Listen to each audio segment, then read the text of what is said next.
There have been some really confusing and I would argue deceptive headlines around flossing over the last 48 hours. Growing up, the dentists tell you you must floss every day. I floss every day. My teeth feel weird if I don't.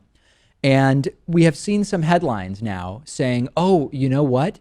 Flossing might not be that good for your teeth. And this all started with an AP article, which found that the federal government has recommended flossing since 1979, first in a Surgeon General's report and then later in the dietary guidelines for Americans, which come out every 5 years. The law says these guidelines must be based on scientific evidence. Last year, the Associated Press went to the Department of Health and Human Services as well as the Department of Agriculture and said, give us the evidence. It has to be based on scientific evidence. We want the evidence for flossing being so good.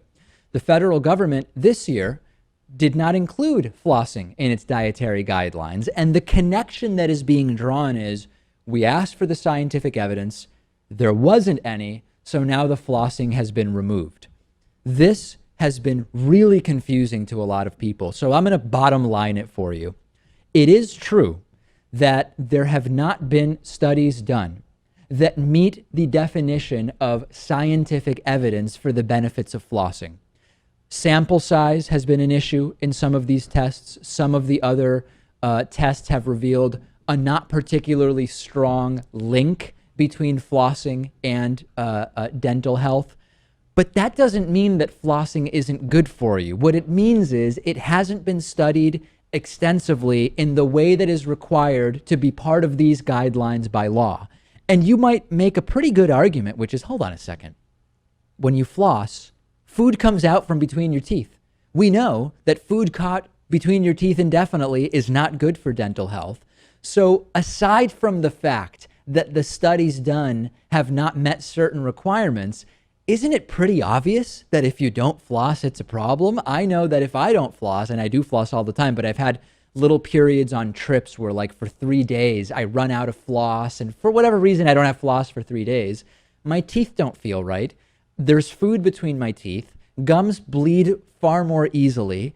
So I would make the case that these articles saying flossing might not be that good for you are actually deceptive if they're convincing people not to floss, because you could make the case if you spoke to dentists that, well, obviously flossing is good for you. We don't even really need studies to show us that. This is just what the people who are too lazy to practice good oral hygiene needed to finally say, yep, That's my concern. I haven't been flossing for years, and now I don't need to, and I will just continue as I have been. What is being called into question is the thoroughness of the studies on flossing. That does not mean flossing has no benefit. It means the tests haven't been done in a way that is scientifically rigorous enough to meet a legal standard for inclusion in these guidelines. That is what is being said here.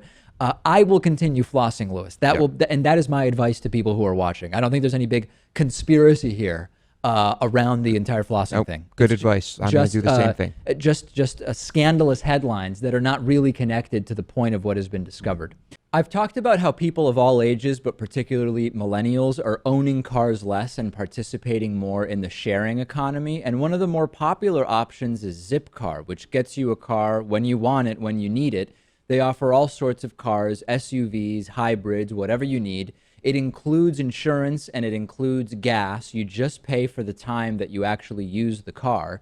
And you can reserve the car online from your smartphone over the phone. Then you unlock it with your Zip card. Each car share member reduces their personal CO2 emissions by between 1,100 and 1,600 pounds per year.